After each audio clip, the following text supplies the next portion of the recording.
those little signs, are potentially what you can expect when you get married to that person. Don't just walk into that marriage hoping he's gonna change or hoping you're gonna change him. Guess what? Your life is at risk. A deal breaker is a deal breaker because you cannot consider it.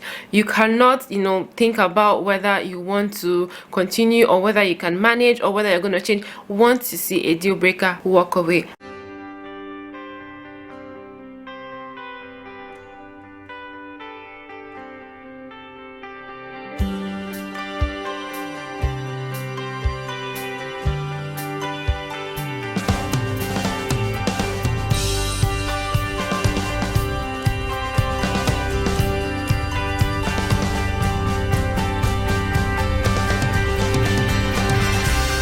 Hi beautiful people, and welcome back to my channel. My name is Favor. If you're seeing this beautiful face for the first time, you're definitely on the right channel. Please consider clicking the subscribe button so you can join the fam. And if you're a returning subscriber, thank you for always coming here when I post new videos. So in today's video, we're going to be discussing a question that I got from a friend, and I would like for this video to be very interactive because I would love to know what you guys have to say about this, and I'm sure the person is watching and they would want to learn, from this video as well. So please, as usual, feel free to leave your thoughts in the comment section down below, and without wasting so much of your time, let's jump right into the video.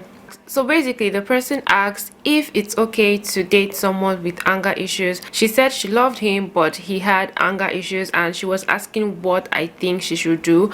And again, like I said, I thought it's important for us to have this conversation just so people can learn from this as well. My take on this would be to get help before you decide to continue with that relationship or not. I wouldn't advise anyone to get married. I mean, if any of my siblings ask me this question, my advice would be no, and get help first. So if you're really convicted that this is the person, I would say get help. Don't just jump into that relationship, or don't just jump into that marriage. If you guys are still dating and you're trying to see how things go, fine, but I wouldn't say you should take it to the level of marriage until the person gets help. And honestly, it goes both ways. Like these days we hear stories of ladies that are abusive, and yeah, it's not just the guys. Like there are ladies that are abusive as well, and there are guys that are abusive. So it is both ways. You need to be watchful when you're getting to know someone.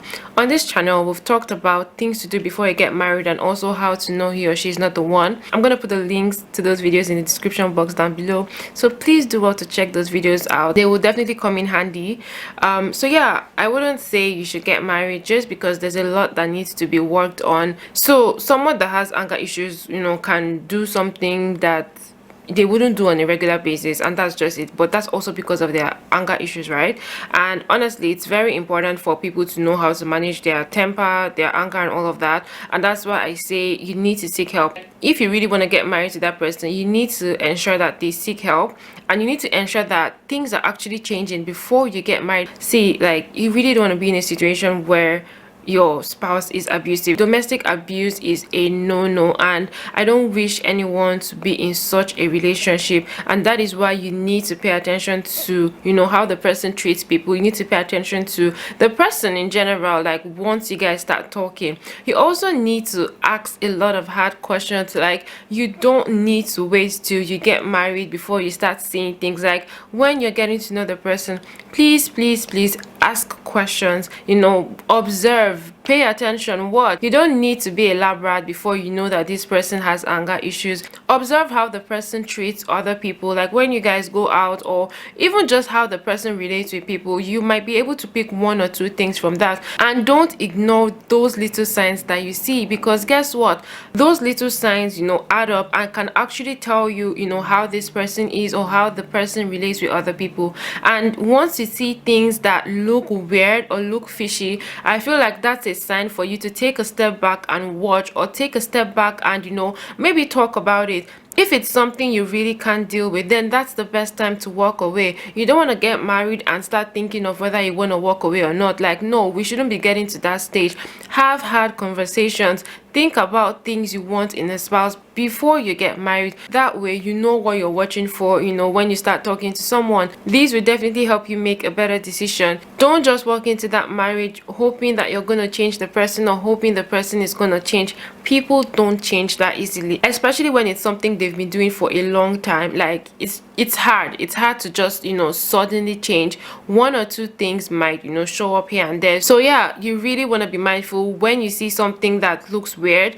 Please take a step back, you know, think about if it's something you can deal with. We've also talked about deal breakers on this channel, so please, if it's a deal breaker, please walk away. A deal breaker is a deal breaker because you cannot consider it.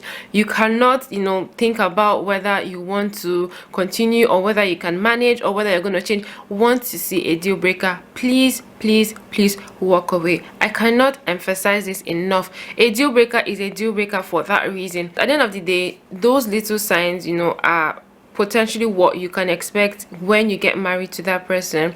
So pay attention to those little signs. Don't dismiss those little signs because they are very important and they can help you make a very good decision. Okay, for me, I would say walk away or get help. I wouldn't advise anyone to go into an abusive marriage because guess what, your life is at risk, and we really don't want to hear, you know, more stories of domestic abuse. Like, no, like we should have gotten past that stage where people keep getting abused. So please take time out to observe, ask questions, just watch, pay attention to how the person treats other people, and from there you can, you know, put, you know, one or two things together and hopefully you make the right decision, and hopefully we all have happy homes. So the person loves their partner and their partner has anger issues. What would you advise the person to do?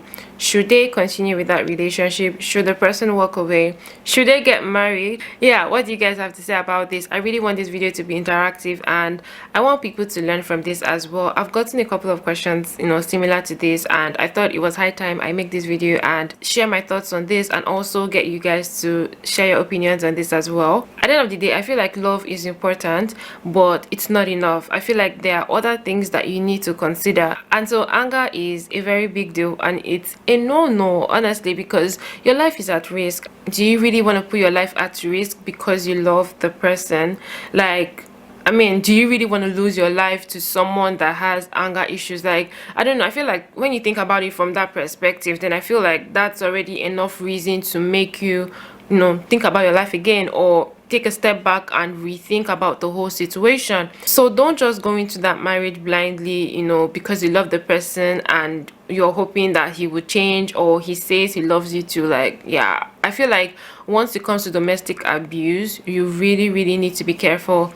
Take a step back, think about it, ask the person to get help, talk to the person about it. It's one thing for someone to even agree to get help. Some people are not even willing to change. Some people don't even want to have that conversation with you. And I feel like, you know, once it gets to that stage where the person doesn't even want to get help, or the person doesn't even want to have that conversation with you, I feel like that's already a red flag, and that should even be a deal breaker, and you just need to get out of that relationship. Okay, like, don't let it get to marriage if it's already at that stage. But if the person is willing to change, I feel like that's okay. Just hold on, you know, chill until the person, you know, gets better, and hopefully you guys will end up happily ever after. Again, I will say don't go into that marriage. Take some time out, get help, or walk away. That's my honest, you know, opinion on this whole topic. So would you get married to someone, you know, you love but has anger issues? Yeah, that's the question of the day.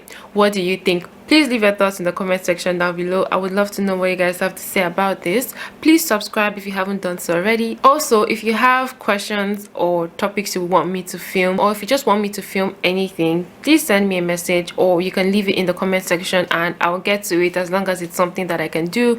And I'll see you in my next video, but until then, stay safe and stay blessed. Bye.